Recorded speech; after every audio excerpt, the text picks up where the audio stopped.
Han pasado exactamente 70 días desde que Álvaro Arbeloa se hiciera cargo del banquillo del Real Madrid. Sin duda, hoy hay una efeméride de una noticia que zarandeó toda la cúpula del Real Madrid en su momento.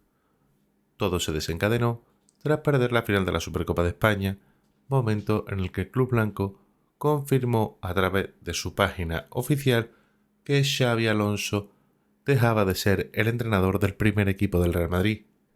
Es importante recordar que de aquel suceso tenéis un vídeo específico en el canal que dejaré linkado al final de este. Hubo mucha crítica inicial con la llegada de Arbeloa al primer equipo. Sin embargo, transcurrido este tiempo, ya podemos analizar con detenimiento cómo han sido estos primeros 90 días del nuevo míster madridista y sobre todo cómo en las últimas semanas se ha dado la vuelta a una situación que parecía ir por otro sitio. El balance de Arbeloa al frente del Real Madrid se resume en 13 victorias, un empate y 6 derrotas. Un dato que resulta verdaderamente curioso porque hasta el pasado viernes el conjunto blanco no había empatado ni un solo partido. Si profundizamos en los registros goleadores, tenemos que el Real Madrid ha anotado 43 goles a favor y ha recibido 24 en contra. Además, en un total de 5 ocasiones ha logrado tener la portería a cero. Esas victorias se reparten de la siguiente manera: 8 triunfos han conseguido en la Liga y 5 en la Champions. Y sin embargo, por el lado de los tropiezos, el equipo cuenta con 3 derrotas en Liga, un empate, 2 en Europa y, por supuesto, sin olvidarnos del estreno de Arbeloa con la derrota en el único partido disputado en Copa del Rey, donde el Albacete consiguió eliminar al Real Madrid. Con todos estos datos sobre la mesa podemos observar varias tendencias. Principalmente se percibe que el Real Madrid ha ido de menos a más a lo largo de la temporada y ahora vuelve a ir hacia abajo. En cuanto a la gestión de los 24 jugadores que componen la plantilla, recordamos que Endriqui salió antes, desde que Arbeloa es míster, hay una situación muy concreta para comentar, ¿no? Por un lado, hasta hace poco Militao no ha disputado ningún minuto. De hecho, empezó a jugar el día del Mallorca. Y por otro lado, el único jugador que además del central no ha tenido oportunidad de ser titular es Rodrigo, aunque también sabemos que el extremo brasileño no disputará ningún minuto en lo que queda de presente campaña porque se encuentra lesionado también. Si nos detenemos a analizar las estadísticas de participación, podemos identificar claramente a los jugadores que han gozado de mayor confianza y titularidad con el nuevo míster. Valverde es el futbolista que más titularidades ha tenido, con un total de 20. Justo por detrás estaría Vinicius con 17 y le sigue Tchouaméni con 16. Es cierto que ha habido otros futbolistas que han ido ganando peso en el equipo de forma progresiva, como es Rüdiger, que salió de la lesión,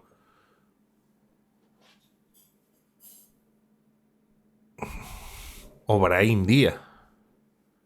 La realidad es que poco a poco la plantilla se va acomodando a las exigencias del cuerpo técnico.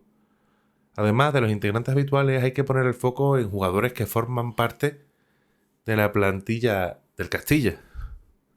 Salvando el caso de Mastantuono, quien acumulaba 5 titularidades y ha entrado 5 veces desde el banquillo, y hasta ahí, la lista de debutantes es amplia. Cestero, Mani, Jiménez, Palacio, Mesonero, Aguado, Yáñez y, por supuesto, no puedo dejarme aquí a Thiago Pitarch. Son todos estos los futbolistas que han debutado con el primer equipo en las distintas competiciones desde que Arbeloa es míster. De todos los jugadores promocionados del filial, quizá quien más partidos ha disputado y el único que ha logrado asentarse en el centro del campo es Thiago Pitarch. Ha participado tanto en encuentros en Champions como en Liga, disputando al menos unos minutos en cada uno de ellos.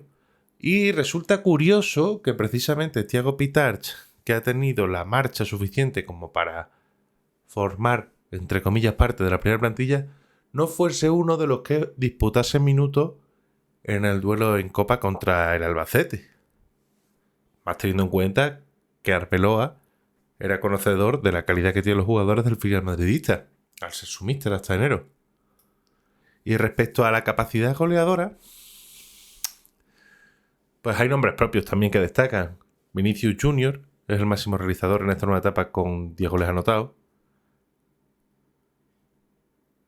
Al que le sigue Mbappé, acompañado de Federico Valverde. Y es muy importante, y hablar de Valverde es algo fundamental porque no deja de ser muy importante cómo el uruguayo ha cambiado su situación desde enero hasta hoy. Recordemos que el primer tramo de campaña Valverde no consiguió anotar ni un gol. Y ahora lleva la friolera de 10 tantos desde que Arbeloa se hizo cargo del equipo. Y esa cifra habría que sumarle también el tanto que anotó frente al Atlético de Madrid en las semifinales de la Supercopa de España. En cuanto al planteamiento táctico, hemos visto una idea de juego clara por parte de Álvaro Arbeloa. El míster comenzó utilizando un sistema 4-3-3, intentando volcar mucho el juego por los extremos. Pero la realidad es que la plantilla y el impacto de las lesiones le obligaron a cambiar hacia un 4-4-2, como con una especie de falso 9, aunque realmente si tuviéramos que dibujar el esquema de Arbeloa sería algo más como un 4-2-2-2. Es una estructura que puede parecer inusual, pero es que entenderla como un sistema fijo es bastante más complicado. Normalmente juega con un doble pivote, dos medios un poco más abiertos y es como un 1-1 extraño que tiene arriba el míster. Y lo que es innegable es que la gestión de Arbeloa presenta sus propios pros y contras. Ahora con los últimos partidos más contras que pros, pero de eso hablaremos cuando lleguemos. Entre los puntos positivos destaca que, una vez afianzado en el cargo, el míster ha conseguido que el equipo trabaje como una única unidad. Es un grupo que se ve fuerte y solidario en parcela defensiva. Cosa que no quiere decir que el equipo con Xabi Alonso no lo fuese, sino que los planteamientos eran distintos. Con Alonso, quizás por el estilo que tenía el Tolosarra, pues bueno, podría ser otra cosa, ¿no? Quizás trataba de mantener más la posesión que otros recursos para controlar los minutos de partido. Y Arbeloa, sin embargo, pues ha buscado algo diferente, ¿no? Y esto lo vimos claramente en el último derbi y en los primeros compases del encuentro contra el Manchester City. El equipo es cierto que ejerce una presión muy alta buscando provocar el nerviosismo en la defensa rival. Y es un aspecto muy a favor de Arbeloa, que consigue que la defensa del Madrid no quede tan desprotegida como en la época de Xabi Alonso.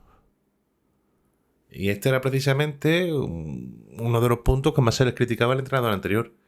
Y Álvaro sí que es verdad que ha conseguido compactar líneas y que jueguen más juntitos, ¿no? Y que combinen buscando pases más fáciles, algo que dota al Real Madrid de ese carácter competitivo fuerte.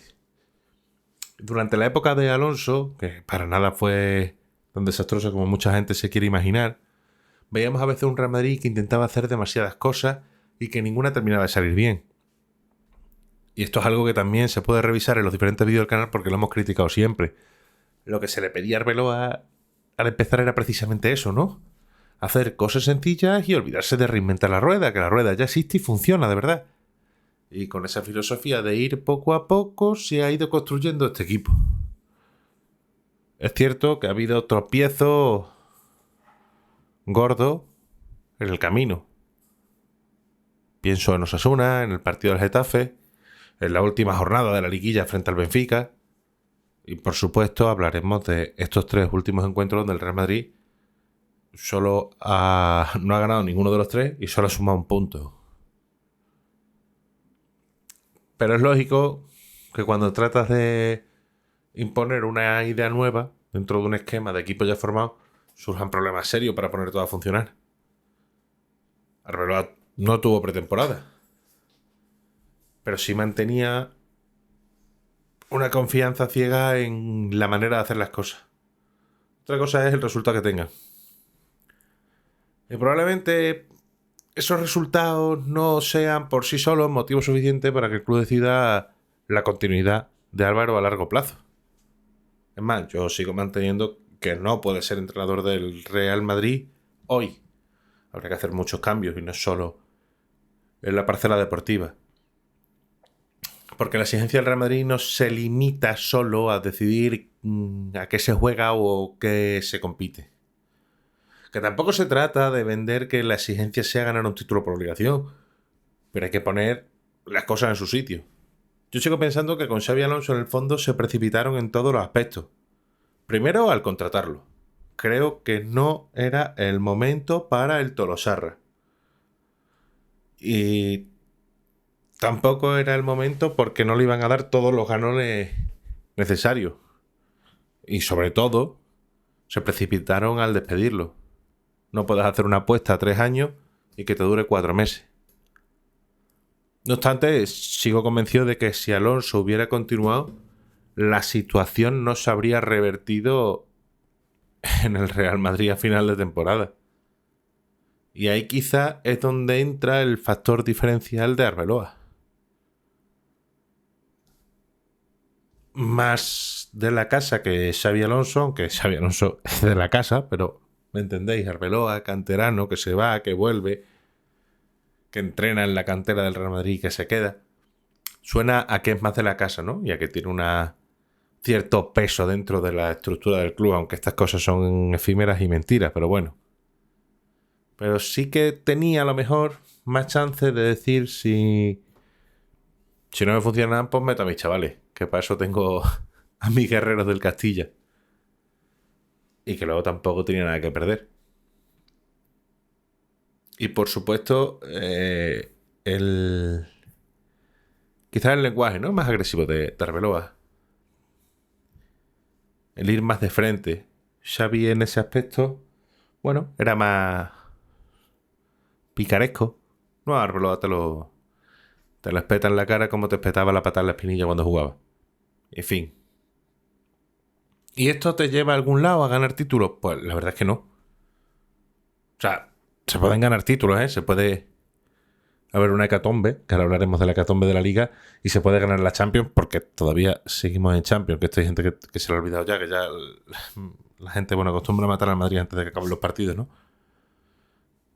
Pero la realidad es esa.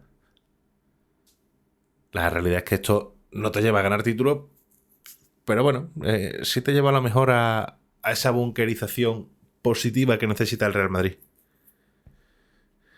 Y sin duda, el gran mérito que yo le doy a Arbeloa es que ha conseguido repescar a jugadores como Valverde, el que se le veía un poco difuso, quizá demasiado encajonado en ese lateral derecho, lo que le llevaba al mismo tiempo a no tomar ciertas decisiones que nos tenía acostumbrado.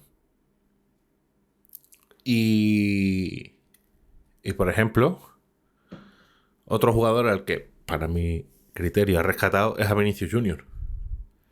Cierto que viene a hacer partidos malos, cierto que no es el Vinicius Balón de Oro, pero ya no se desconecta y se engancha con otras tonterías como hacía durante la época con Xabi Alonso. Y ya que no fue capaz de castigarlo en condiciones, pues bueno, sí que ha conseguido que el entrenador nuevo del Real Madrid por lo menos lo tenga enchufado.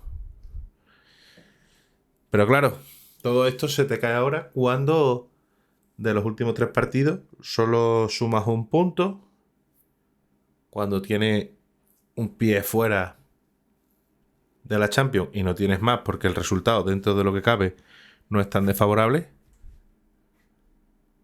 cuando esta semana prácticamente das por perdida la Liga, porque es a lo que te has visto abocado tras empatar con el Girona, y cuando tu última bala es la Champions, la última bala para Arbeloa. yo sigo pensando que el Real Madrid tiene algo que hacer. Y estas cosas son poco correctas. Y no pasa nada por reconocerlo, ¿eh? Pero si no le van a entregar las llaves totales a Álvaro Arbeloa del Real Madrid, tiene que irse del club aunque gane la Champions. Porque no valdrá de nada. O sea, si no va a poder hacer el equipo a su gusto, si no va a poder hacer tal, y va a decir, no, bueno, pero es que ganaste la Champions con esta gente. Ya, pero la ganamos a pesar de hacer cosas mal. Por eso suelen ser las trabas complicadas que tiene el Madrid siempre. ¿Conseguirá el Madrid darle la vuelta? Pues no lo sé. ¿Conseguirá el Madrid darle la vuelta? Pues no lo sé. Sé que en estos 90 días de Arbeloa al frente del Real Madrid hay muchas cosas positivas y muy pocas negativas. Pero, honestamente, lo que tienen en común Xabi Alonso y Arbeloa es que cuando las cosas vienen de cara, cuesta mucho darles la vuelta durante los partidos. Esto ya lo hablé en el vídeo de ayer, haciendo el análisis del postpartido. Lo decía. No hay un plan B. Claro, hay un plan A, pero no hay un plan B. Y no es que no salga, es que no existe. Entonces, quizás hay que trabajar en un plan B. Pero claro, a fecha de hoy, 12 de abril, con 7 jornadas de liga, a lo mejor la temporada acaba el miércoles. No lo sabemos, eso quedan todavía días para que llegue. Mientras tanto, ahora que se acaba este videito de hoy, es tu momento para suscribirte, para darle me gusta, para no perderte ningún tipo de contenido y recordarte que nos vemos en el próximo vídeo. Estamos cerquita ya de los 1000, así que adiós.